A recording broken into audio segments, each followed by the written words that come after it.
आता bio molecules sir हा topic तुम्हाला सर हा केमिस्ट्रीचा टॉपिक आहे. बायोमध्ये कसं काय आला? ठीक आहे, तुम्हाला केमिस्ट्रीमध्ये ज्यावेळेस तुम्ही वाचायला जाल त्यावेळेस तुम्हाला सेम टॉपिक आहे आणि सेम सगळी इन्फॉर्मेशन आहे. ठीक आहे, आता केमिस्ट्रीचं नाव आलं म्हणजे आता काय असणार आहे की बायो मॉलिक्युल्स. बायो म्हणजे लिव्हिंग ऑर्गॅनिझम, आणि लिव्हिंग ऑर्गॅनिझमची बॉडी कोणत्या कोणत्या केमिकल्सनं बनली. मॉलिक्युल म्हणजे इथं काय म्हणायचं त्यांना? केमिकल. कोणत्या कोणत्या केमिकल्सनं बनले. मग मला सांगा, मोस्टली आपल्या बॉडीमध्ये महत्त्वाचे 4 घटक आहेत. कुठले कुठले? आपली बॉडी कशा कशाने बनले? कार्बोहायड्रेट, प्रोटीन आणि लिपिड्स. Yes or no? हे सोडून अजून काय काय आपल्या बॉडीमध्ये? एन्झाईम्स आहेत. काय आहेत अजून? काय? हार्मोन्स, बरोबर का? आणि काय? मिनरल्स वगैरे. ह्याने आपली बॉडी काय झालेलं आहे? बनलेलं आहे. त्याचाच अभ्यास करणं म्हणजे काय? आपल्याला काय शिकायचं टॉपिक? बायोमॉलिक्यूलमध्ये शिकायचं. ह्या सगळ्यांचा अभ्यास म्हणजे आपल्या बॉडीमध्ये कुठले कुठले प्रोटीन्स आहेत आपल्या बॉडीमध्ये, म्हणजे आपल्याच नाही, इन द सेन्स बायो म्हणजे लिव्हिंग ऑर्गॅनिझममध्ये कुठल्या कुठल्या प्रकारचे मॉलिक्युल्स आहेत. मग आता ह्याच्यामध्ये काही मॉलिक्युल्स आपल्याला असे मिळतील ज्यांचं मॉलिक्युलर वेट कसं आहे? कमी आहे. आणि काहींचं मॉलिक्युलर वेट जास्त आहे. ज्यांचं मॉलिक्युलर वेट जास्त आहे त्यांना आपण काय म्हणूया? Bio macro molecule. ज्यांचं मॉलिक्युलर वेट कमी आहे त्यांना काय म्हणूया? Bio micro molecule. आणि त्या सगळ्यांचा अभ्यास म्हणजे काय? बायोमॉलिक्यूल. ह्या टॉपिकमध्ये आपल्याला तेच शिकायचं. आणि एक महत्त्वाचं राहिलं आपलं, sorry, nucleic acid, DNA, RNA. ह्या सगळ्यांचा अभ्यास म्हणजे बायोमॉलिक्यूल. बायोमॉलिक्यूलमध्ये सिम्पली आपल्याला कार्बोहायड्रेटचा स्टडी करायचं आहे, प्रोटीनचा स्टडी करायचा आहे, लिपिडचा स्टडी करायचा आहे, न्यूक्लिक ॲसिड म्हणजे DNA, RNAचा स्टडी करायचा आहे, आणि एन्झाईमचा स्टडी करायचा आहे. ह्या 5 लोकांचा स्टडी म्हणजे बायोमॉलिक्यूल. ओके, आता स्टडीमध्ये काय काय करायचं आहे? आता आपण कार्बोहायड्रेट हा शब्द वापरला तर कार्बोहायड्रेट्समध्ये त्याचे प्रकार पडतात. कसं काय सर? आता तुम्ही स्टार्च आणि ग्लुकोज ऐकलं असेल. ह्याच्यामध्ये कोणाचं मॉलिक्युलर वेट जास्त आहे? स्टार्चचं का ग्लुकोज? स्टार्च. कारण एक स्टार्च हा 4 ग्लुकोजनं बनलेला आहे समजा, फॉर एक्झाम्पल. म्हणून स्टार्च काय झाला? Macro molecule. काय झाला? आणि ग्लुकोज काय झाला? Micro molecule. ह्यालाच त्यांनी 1-2 अजून शब्द वापरलेत, मोनोमर आणि पॉलिमर. मोनोमर म्हणजे ग्लुकोज एकच आहे तो, आणि खूप सारे ग्लुकोज एकत्र आले, polymer. Monomer, monomer. Are you understand? Okay, हे असं खूप छान आहे. मग आता मोनोमर म्हणजे काय? ग्लुकोज. मग ग्लुकोजचं स्ट्रक्चर. पॉलिमर म्हणजे स्टार्चचं स्ट्रक्चर. अमायनो ॲसिडचं, अमायनो ॲसिड काय झाले? मोनोमर. आणि अमायनो ॲसिड एकत्र येऊन काय तयार होतं? प्रोटीन. मग प्रोटीन काय झाले? पॉलिमर. Isn't it? ह्या सगळ्या गोष्टी आहेत, खूप इंटरेस्टिंग आहेत. बघूया आपण सगळं.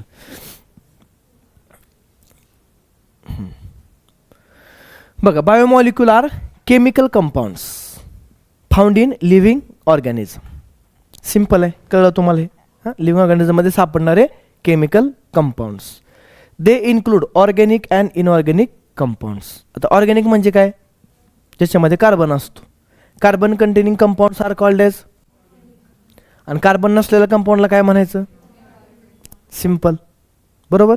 ॲक्च्युली आपली बॉडी मोस्टली कशानं बनलेलं आहे? कार्बन कंपाऊंड म्हणजेच ऑर्गॅनिक कंपाऊंड, बरोबर का? कसं ओळखायचं sir organic compound, inorganic compound? Burn केल्यानंतर राख शिल्लक राहत असेल तर ते काय आहेत? ऑर्गॅनिक. आणि बर्न केल्यानंतर राख काहीच शिल्लक राहत नाही खाली, त्याला काय म्हणायचं? इनऑर्गॅनिक. फॉर एक्झाम्पल, लाकूड जाळा, राख शिल्लक राहते का? म्हणजे लाकूड काय आहे? आणि ते राख म्हणजे काय असते? कार्बन असतो. राख म्हणजे काय असते? कार्बन. आणि हेच तुम्ही अजून दुसऱ्या वस्तू जाळा ज्याच्यामध्ये कार्बन नाही आहे, ती पूर्णपणे काय होऊन जाते? बर्न होऊन जाते, बरोबर का? म्हणजे खाली शिल्लक राहत नाही. फॉर कधी कधी असं लाईक दिस. आता हे करण्यासाठी बघा, आता हे ऑर्गॅनिक आणि इनऑर्गॅनिक कंपाऊंड शोधण्यासाठी एका सायंटिस्टने काय केलं? हे समोर तुम्हाला दिसतं, त्याने समजा पालकची पानं घेतली आणि ती काय केली? ग्रीन केली. त्याला काय बघायचं की ती पालकचं पान कशा कशानं बनले. आता प्लांट म्हणजे लिव्हिंग ऑर्गॅनिझम आहे, मग त्याची बॉडी म्हणजे पान कशा कशानं बनलं हे त्याला शोधायचं होतं. त्याने काय केलं? पान घेतलं आणि त्याचा ज्यूस बनवला हे ग्रीन करून, बरोबर. आणि सोबत त्यात त्याने ॲसिड टाकलं होतं. काय टाकलं होतं? ॲसिड. मग त्यामुळं पुढं काय स्टोरी झाली बघूया. Green a living tissue vegetable or piece of liver. एक तर तुम्ही काय करा, व्हेजिटेबलचं पीस घ्या म्हणजे पान घ्या किंवा लिव्हर घ्या. आता लिव्हर का माणसाचा घ्यायचं का, म्हणजे कुठल्याच ॲनिमलचा लिव्हर घ्या आणि तो काय करा, ग्रीन करा. ग्रीन केल्यावर काय करायचं, त्याच्यामध्ये काय टाकलं त्यांनी, ट्रायक्लोरो ॲसिडिक ॲसिड म्हणजे ॲसिड टाकलं आणि गेट अ थिक स्लरी, आणि स्लरी बनवा एकदम अशी स्लरी, यु नो स्लरी तसं. Strain this through a cheese cloth or cotton to get two fraction. आता ते काय करायचं, तिची स्लरी बनवली ती एका क्लॉथमध्ये, कुठला क्लॉथ म्हणलं त्यांनी, चीज क्लॉथ. चीज बनवताना जे क्लॉथ असतं ना ते, थोडक्यात आपला रुमाल बी चीज क्लॉथच आहे, किंवा यु नो धोतर ते पांढरं, तर ते पण चीज क्लॉथ, त्यातून आपण पाणी वगैरे घालतो बघा. सेम वे तसं चीज क्लॉथ असतं. चीज क्लॉथमध्ये पण चीज बनवताना काय करतात, ते पाणी काढायसाठी ते कापड वापरतात. तसं हे कापड वापरायचं किंवा कॉटन वापरायचा, आणि ते वर ठेवून त्याच्यातनं ते स्लरी काय करायची, ओतायची. मग काय होणार, खाली लिक्विड पोर्शन येणार आणि वर काय होणार, सॉलिड पोर्शन राहणार. आता खाली जो लिक्विड पोर्शन आला आहे त्यात काय काय असणार आहे, हे ॲसिड असणार आहे.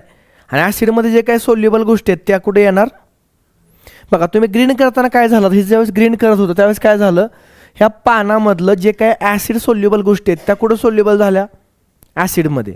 राहिलेल्या गोष्टी कुठं राहिल्या, त्या चौथ्यामध्ये. मग तुम्ही ज्यावेळेस ते सगळं काय केलं, फिल्टर केलं, त्यावेळेस काय झालं, खाली एक पोर्शन तयार झाला आणि वर एक पोर्शन फिल्टर नाही झालेलं आणि फिल्टर झालेलं. त्याला काय म्हणूया आपण, फिल्ट्रेट. फिल्ट्रेट काय असणार आहे ॲक्च्युली, ॲसिड सोल्युबल पोर्शन असणार. बघा तुम्ही ॲसिड टाकून त्यात ग्रीन केलं तर ज्या गोष्टी ॲसिड सोल्युबल असतात त्या कुठं सोल्युबल झाल्या, ॲसिडमध्ये. आणि ॲसिड सोल्युबल नसतात त्या काय झाल्या, त्या चौथ्यामध्ये राहिल्या. मग काय झालं, ॲसिड सोल्युबल पूल एक तयार झाला, आणि रिटेंटेड म्हणजे काय, ॲसिड इनसोल्युबल फ्रॅक्शन, जे वर राहणार त्या कपड्याच्या वर. खाली ज्यूस, वर एक पोर्शन. खालच्या ज्यूसमध्ये काय असणार, ॲसिड सोल्युबल गोष्टी असणार, आणि वर काय असणार, ॲसिड इनसोल्युबल. एवढं क्लिअर आहे का. मग त्याने परत त्यात चेक केलं की ॲसिड सोल्युबलमध्ये काय होतं आणि ॲसिड सोल्युबल इनसोल्युबलमध्ये काय होतं. तर बघा फिल्ट्रेट म्हणजे कुठलं, ॲसिड सोल्युबल, जे खाली निघून आलं होतं लिक्विड पोर्शन, त्यात काय होतं, कंटेन बायो कसले मॉलिक्यूल, मायक्रो म्हणजे काय, मॉलिक्युलर वेट ज्यांचं 1000 डाल्टनपेक्षा कमी असतं. आता मॉलिक्युलर वेट कमी आहे म्हणजे कितीपेक्षा कमी असायला पाहिजे, ते 1000 डाल्टनपेक्षा कमी असेल तर ते बायो मायक्रो मॉलिक्यूल, आणि 1000 डाल्टनपेक्षा जास्त असेल तर ते काय झाले, बायो मॅक्रो मॉलिक्यूल. मॅक्रो म्हणजे मोठे. मॉलिक्युलर वेट म्हणजे त्याच्यामध्ये नंबर ऑफ मॉलिक्यूल जास्त असणार, नंबर ऑफ कार्बन जास्त असणार, नंबर ऑफ हायड्रोजन जास्त असणार, नंबर ऑफ ऑक्सिजन जास्त असणार. मोस्ट ऑफ द कंपाऊंड आपण बघतो कार्बन, हायड्रोजन, ऑक्सिजननं बनलेलं असतं, बरोबर का. आता ग्लुकोज कशानं बनला आहे, CHO आहे की नाही, same way. So same like acid insoluble म्हणजे वरचा हा चौथा भाग दिसतो तुम्हाला, हा चौथा, ह्याच्यामध्ये काय असणार, बायो मॅक्रो मॉलिक्यूल, त्यांचं molecular weight greater than 1000 Dalton.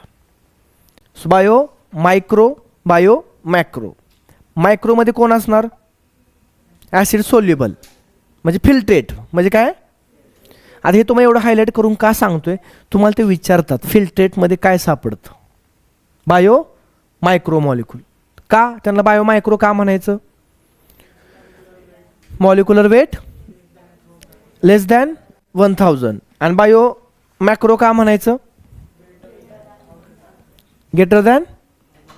Yes, very good.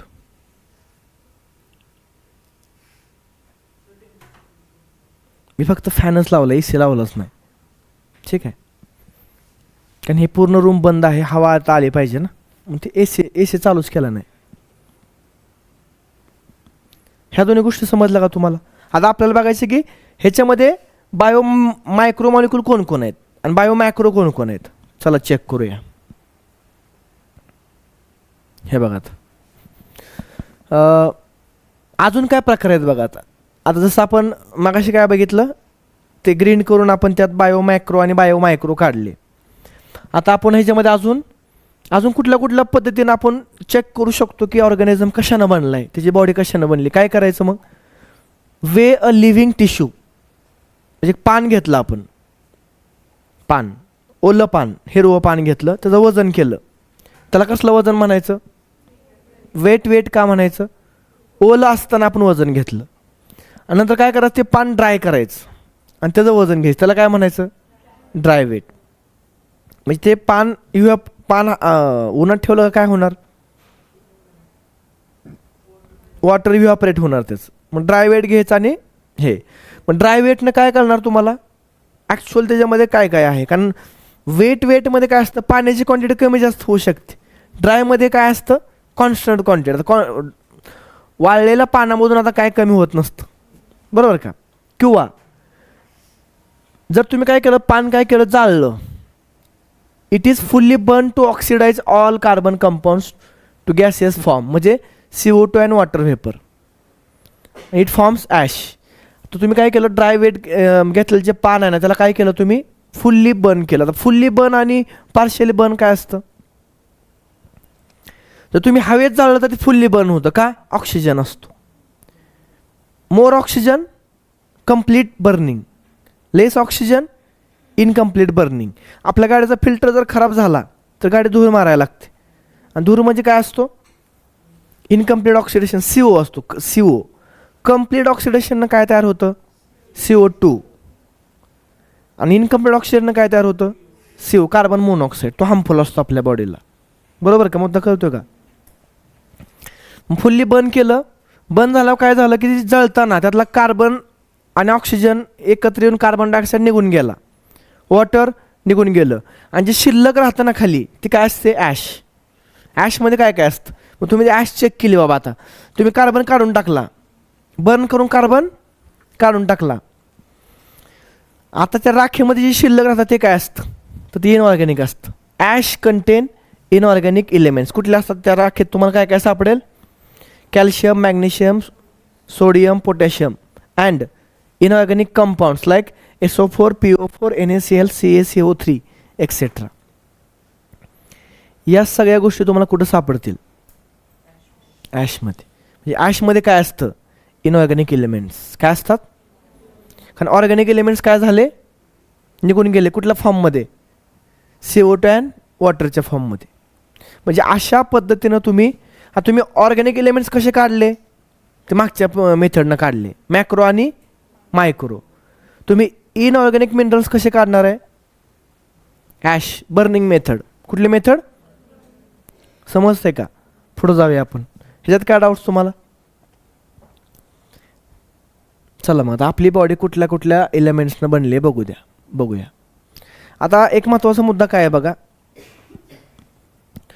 जर आपण comparison of elements in living and non living बघितलं, ह्याच्यामध्ये पर्सेंट वेट जर काढलं तर बघा, हायड्रोजन हे त्यांनी तुम्हाला कंपॅरेटिव्हली दिले की अर्थ क्रस्ट, अर्थ क्रस्ट, आपण जिथं आपली घरं बांधतो तो सरफेस पृथ्वीचा, त्याला काय म्हणायचं, अर्थ क्रस्ट. त्याच्या खाली कोण आहे, मॅन्टल. त्याच्या खाली कोण आहे, कोअर. पृथ्वीचा सगळ्यात वरचा भाग, ए वेडांनो समजते का, ही अर्थ आहे. अर्थचा हा जो वरचा भाग आहे का, हा याला काय म्हणायचं, अर्थ क्रस्ट. इथं मी राहतोय, तुम्ही हवेत आहे जरा, मी जमिनीवर आहे, म्हणजे मी राहतोय त्या भागाला काय म्हणायचं, अर्थ क्रस्ट.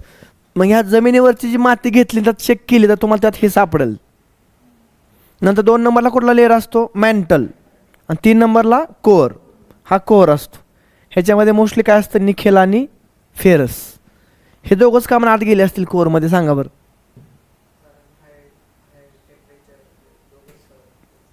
हाय शब्द बरोबर होता, त्याच्या पुढचं चुकलं.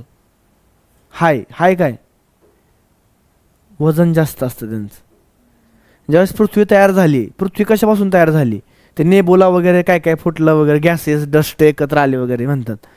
मग डस्ट ज्यावेळेस फिरत होती नाही, फिरल्यामुळं काय झालं, जड वस्तू कुठे येतात, फिरल्यावर मध्ये येतात, हलक्या वस्तू कुठे येतात, बाहेरच्या साईडला.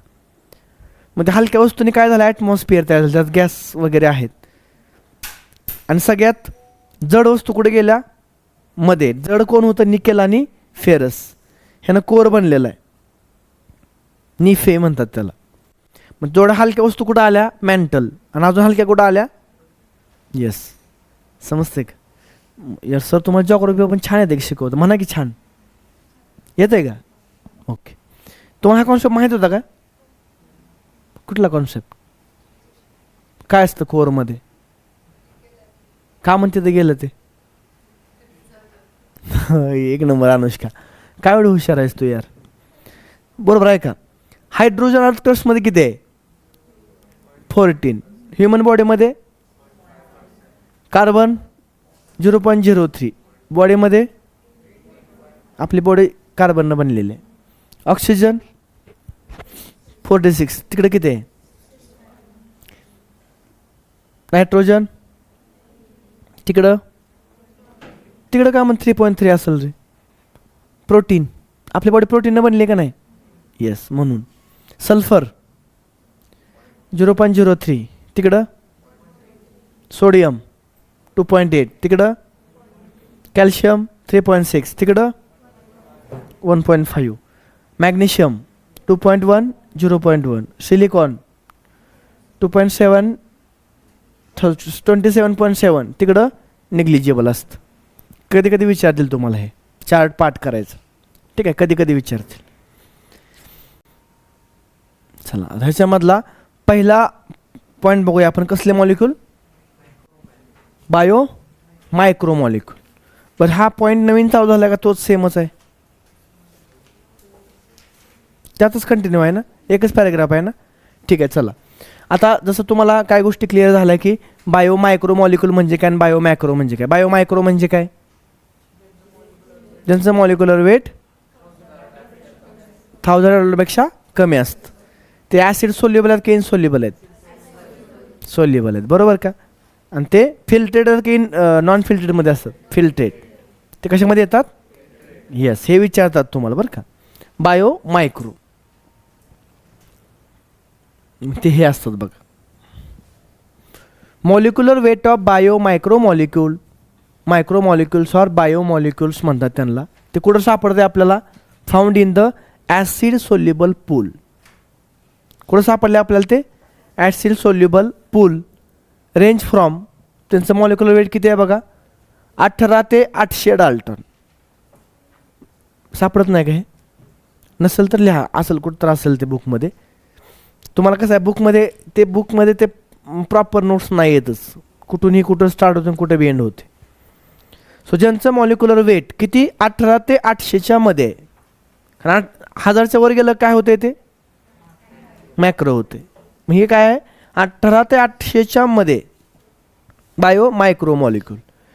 मग त्यात ते मोस्टली कोण आहे आपण बघाशी बघितलं, acid soluble pool represent the cytoplasmic composition. सायटोप्लाझममध्ये तुम्हाला हे सापडणार, सेलच्या कुठं सापडणार हे सायटोप्लाझममध्ये, सेलच्या सायटोप्लाझममध्ये.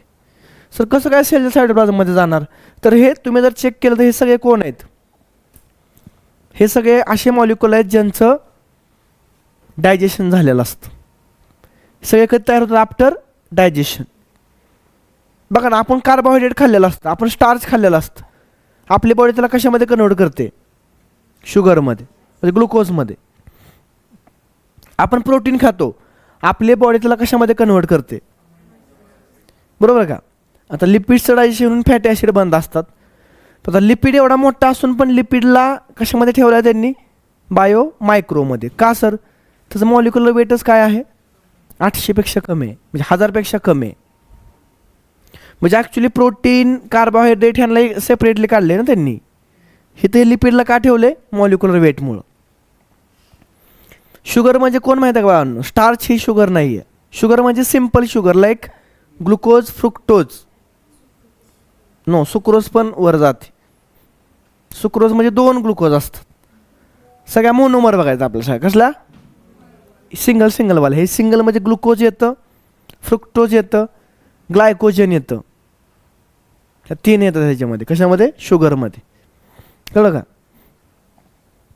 आणि नायट्रोजन बेसिस, कुठले nitrogen bases, anybody knows nitrogen, कुठं ऐकले नायट्रोजन बेसिस तुम्ही 9th मध्ये स्ट्रक्चर ऑफ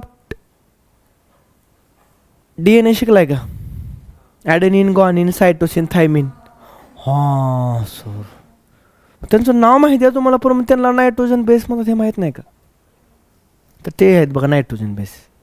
मग हे बघा, म्हणजे थोडक्यात आपल्याला एक गोष्ट कळते का, DNA चं स्ट्रक्चर कशानं बनले, पेंटोज शुगर, नायट्रोजन बेस आणि फॉस्फेट, म्हणजे 3 एकत्र येऊन न्यूक्लिक ॲसिड तयार झालं.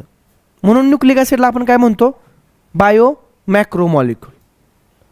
आणि त्या बायो मॅक्रोमधले सगळे पार्ट जर आपण सेपरेटली केले तर सेपरेट काय केलं, शुगर सेपरेट केली, नायट्रोजन बेस सेपरेट केला, फॉस्फेट सेपरेट केला, तर ते सेपरेट केलेले पार्ट म्हणजे कोण आहेत. याचा अर्थ बायो मायक्रो मॉलिक्यूल एकत्र येऊन बायो मॅक्रो मॉलिक्यूल तयार होतात. कळलं का नाही, नाही कळलं काय. जसं आपली बॉडी ही एक समजा काय समजू बायो मॅक्रो मॉलिक्यूल आहे मोठा. आपण हात सेपरेट केलं, पाय सेपरेट केलं, डोकं सेपरेट केलं, मी हात पाय काय झाले मायक्रो मॉलिक्यूल, आणि ते एकत्र केल्यावर काय तयार होते सेम. म्हणजे आता बघा शुगर एकत्र आले का काय तयार होणार, खूप सारा शुगर एकत्र येऊन एक गठ्ठा बांधला आपण, स्टार्च तयार होणार. स्टार्च काय आहे मग मॅक्रो मॉलिक्यूल. शुगर काय आहे, ह्यालाच आपण एक शब्द वापरूया. आता काय शब्द वापरूया, आधी काय असतात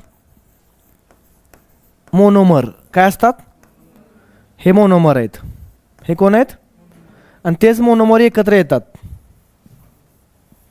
आणि काय तयार होतं पॉलिमर. काय तयार होतात, म्हणजे शुगर काय आहे मोनोमर, शुगर एकत्र येऊन काय तयार होतं स्टार्च. स्टार्च काय झाला अमायनो ॲसिड काय आहे मोनोमर. अमायनो ॲसिड एकत्र येऊन काय तयार होतं, बरोबर, अमायनो ॲसिडपासून काय तयार होतं प्रोटीन्स काय झाले पॉलिमर. लिपिड्स ॲक्च्युली त्यांनी टाकले मायक्रोमध्ये का, त्याचं मॉलिक्युलर वेट काय 700पेक्षा सॉरी म्हणजे 1000पेक्षा कमी आहे. ॲक्च्युली लिपिड पण कशाने बनलेलं असतं माहीत आहे का, फॅटी ॲसिड प्लस अल्कोहोल ह्यानं बनलेलं असतं. आता हे नायट्रोजन बेस एकत्र येऊन काय तयार होतं न्यूक्लिक ॲसिड, म्हणजे DNA RNA तयार होतो. म्हणून हे छोटेवाले आहेत आणि हे एकत्र येऊन मोठेवाले तयार होणार. कळलं का, अशी स्टोरी आहे ही. सो तुमच्या बुकमध्ये सिक्वेन्सनुसार काय आहे, हां मायक्रोम, ते फॅटी ॲसिड आणि अल्कोहोल बी कशामध्ये येणार मायक्रोमध्ये, त्यांचं मॉलिक्युलर वेट बी कमीच आहे 1000 डाल्टन. आता मला सांगा, माझा एक क्वेश्चन आहे, बाकी बायो मॅक्रो मॉलिक्यूलचं मॉलिक्युलर वेट 1000 डाल्टनपेक्षा जास्त का झालं. येस, खूप सारे छोटे छोटे एकत्र आले ना त्यांच्यामध्ये. व्हेरी गुड, आता कॉन्सेप्ट कळा तुम्हाला. खूप सारे छोटे छोटे मॉलिक्युल्स एकत्र येऊन ते तयार झालेत मोठे, म्हणजे बॉडी खूप सारे हे तयार झाली ना, म्हणून त्याला काय म्हणायचं मॅक्रो. आणि त्यांचं 1000 डाल्टनपेक्षा वेट काय झालं मॉलिक्युलर वेट जास्त झालं. व्हेरी कसलं हुशार आहे तुम्ही यार. काय म्हणता, लगेच सांगणार, 1 मिनिट. हां कुठली लाईन, हां हां मी तुम्हाला काय म्हणलं बाळांनो, the acid soluble pool. Acid soluble काय आहेत कळलं का तुम्हाला, कारण आपण ते पहिल्यांदा ते हे केलं का नाही, हां चूर्ण बनवलेलं, त्या चूर्णमध्ये आपण ॲसिड टाकलं होतं, तर त्या ॲसिडमध्ये सोल्युबल असलेले पार्ट खाली फिल्टर झाले ते, म्हणून त्याला काय म्हणलं ॲसिड सोल्युबल पूल. ओके, आता हे सगळे कुठं असतात बाळांनो, आपल्या सायटोप्लाझममध्ये असतात. कुठं असतात आपल्या, आता आपला सेलचा सायटोप्लाझम जर बघितला तर आपण चपाती खातो, आपण काय खातो चपातीमध्ये स्टार्च असतं. काय असतं ते स्टार्च कुठे येतं, इथं येतं, इथं बॉडी त्याला डायजेस्ट करते, आणि त्या स्टार्चपासून बॉडी 4 ग्लुकोज मॉलिक्यूल बनवते. एका स्टार्चपासून 4 ग्लुकोज. हे ग्लुकोज आपल्या ब्लडमध्ये जातात, ब्लडमधून सेलमध्ये. मग सेलमध्ये मला सांगा बायो मायक्रो मॉलिक्यूल असणार का बायो मॅक्रो मॉलिक्यूल असणार, बायो मायक्रो. आपल्या ब्लडमध्ये स्टार्च बसतच नाही, तिची साईजच मोठी आहे ना. बघा आपल्याला आहे ना, आपल्या बॉडीला शुगर कुठली लागते माहिती आहे का, ग्लुकोज लागते. कुठली लागते, का ग्लुकोज लागते, त्याची साईज छोटी आहे. ग्लुकोजचं मॉलिक्युलर वेट पण कमी आहे, 1000 डाल्टनपेक्षा कमी, आणि त्याची मॉलिक्युलर साईज पण काय छोटे आहे. त्यामुळे तुम्ही त्या ग्लुकोजला ब्लड व्हेसल्समधून सेलमध्ये ट्रान्सफर करू शकता. मग तो बघा तुम्हाला माहिती आहे की कॅपिलरीमध्ये एक्सचेंज होत असतं, एअर आणि न्यूट्रिएंटचे एक्सचेंज कुठं होत असतं कॅपिलरी. बघा कॅपिलरी आणि सेल हे दोघं जवळजवळ असतात. मग त्या ब्लड व्हेसलमधून तो ग्लुकोजचा मॉलिक्यूल बाहेर येणार आणि तो कुठं जाणार सेलच्या आत, म्हणजे कुठं जाऊन थांबणार तो सेलच्या सायटोप्लाझममध्ये. म्हणून त्याला काय म्हणले सायटोप्लाझमिक कंपोजिशन. कळलं का. म्हणजे आपल्या बॉडीमधल्या सेल्समध्ये काय सापडणार तुम्हाला, बायो मायक्रो का बायो मॅक्रो? Bio micro. आणि जिथं बाबा सगळं स्टोअर केलं जातं, लाईक आता पोटॅटोमध्ये काय होतं, स्टोअर. मग पोटॅटोमध्ये काय असणार, स्टार्च, बरोबर का, मॅक्रो.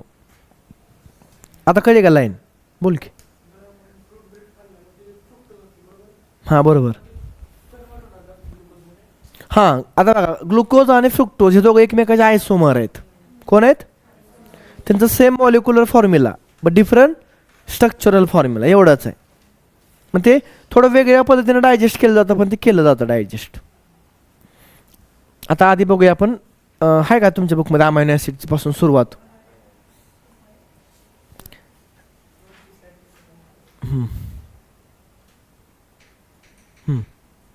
लिहायचं आहे काय? ओके. हे तुम्हाला सापडलंच नाही का, कुठं आहे ते? हे हे सापडलं का? नक्की सापडलं का? बरं, तिथं काय गोष्टी स्टेटमेंट तुम्हाला वाचावं लागतं असं वाटतंय का? सगळं झालंय, काय गोष्टी वाचावं लागतात असं वाटतं? एकदा वाचा सगळ्यांनी.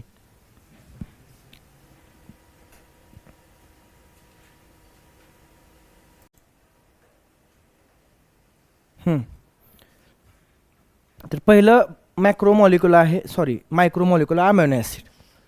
आता इन जनरल बघा, अमायनो ॲसिड ॲसिडिक नेचर असणार आहे त्याचं. अमायनो ॲसिड एकत्र येऊन काय तयार होतात, प्रोटीन्स. म्हणजे आपली बॉडी हे अमायनो ॲसिडचा यूज कशासाठी करते, प्रोटीन्स. आता आपल्याला हे प्रोटीन अमायनो ॲसिड मिळतात कुठून, तर मोस्टली आपल्याला अमायनो ॲसिड हे बाहेरून मिळतात. कसे मिळतात, तर आपण जे प्रोटीन्स खातो ते ॲक्च्युली कशासाठी खातो, हे अमायनो ॲसिड आपल्याला मिळावे म्हणून. आपण जे कोंबडीचं प्रोटीन खातो ते प्रोटीन डायरेक्टली आपल्या बॉडीला काय कामाचं नसतं. आपली बॉडी काय करते, त्या प्रोटीनला डायजेस्ट करते आणि त्यापासून काय बनवते, अमायनो ॲसिड. आणि ते अमायनो ॲसिड वापरून आपली बॉडी आपले प्रोटीन बनवते. सो बघा ती काय, these are the compound formed of amino group. विचारतील तुम्हाला अमायनो ॲसिड कशा कशापासून बनला आहे, हा कुठला ग्रुप आहे, अमायनो ग्रुप. दुसरा कार्बोझॅलिक ॲसिड ग्रुप. तिसरा व्हेरिएबल साईड चेन, म्हणजे खूप मोठी कार्बनची चेन असते, C C C C chain अशी. आर म्हणजे कार्बनची चेन, आणि एका साईडला काय असतो, हायड्रोजन. मोस्टली ॲसिडचं स्ट्रक्चर असंच असतं ना, आहे की नाही. फक्त त्याला अमायनो ॲसिड का म्हणले, ह्याच्यामध्ये एक ग्रुप ॲड होतोय, कुठला, अमायनो ग्रुप ॲड होतोय. कोणता ग्रुप, अमायनो ग्रुप ॲड होतोय, like this. So they are the compound formed of amino group, that is NH2 group, acid group that is COOH group, and hydrogen and a variable group R. R म्हणजे R बघा 4 carbon असू शकतो, 5 कार्बनचा, 17 कार्बनचा, 20 कार्बनचा, 50 कार्बनचा. Okay. So हे पुढे बघणारच आहे आपण किती कार्बनचे असू शकतात ते. अजून काय म्हणू शकतो याला आपण, तुम्हाला कधी विचारतील identify the correct structure of amino acid. ही तर पण दाखवले बघा, हे ही तर सी आहे, हां सॉरी सी आहे इथं.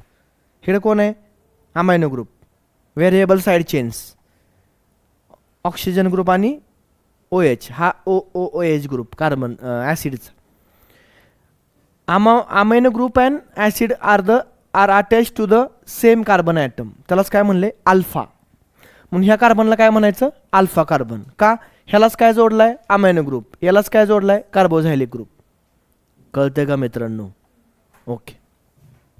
ह्याच कार्बनला काय जोडलाय, अमायनो ग्रुप, ह्याच कार्बनला काय जोडलाय, कार्बोझायलिक ॲसिड ग्रुप, बरोबर. म्हणून त्याला काय म्हणायचं, अल्फा कार्बन. आणि दे आर सबस्टिट्यूटेड मिथेन्स. आता तुम्ही शिकलाय का नाही हे केमिस्ट्रीमध्ये, तुम्हाला इम्रान सरांनी शिकवलं असेल, शिकवलंय का, होय म्हणा. काय शिकवले, कार्बनला हा तर कोण असतो समजा, CH3, इथं समजा आर चेन आहे असं म्हणू. इथं समजा कोण आहे, इथं H होता समजा, इथं बी कोण होता, CH3 होता. तर हातला CH3 काढून इथं कोण आले, COOH. हा CH3 काढून इथं कोण आले, अमायनो ग्रुप आलाय. म्हणजे अमायनो ग्रुप कुणाच्या जागेवर आलेत तिथं, मिथेन म्हणजे CH3. येस ऑर नो, येत आहे केमिस्ट्री शिकवाय मला, होय म्हणा की, येस बरोबर का, असा विषय आहे तो. आता बेस्ड ऑन द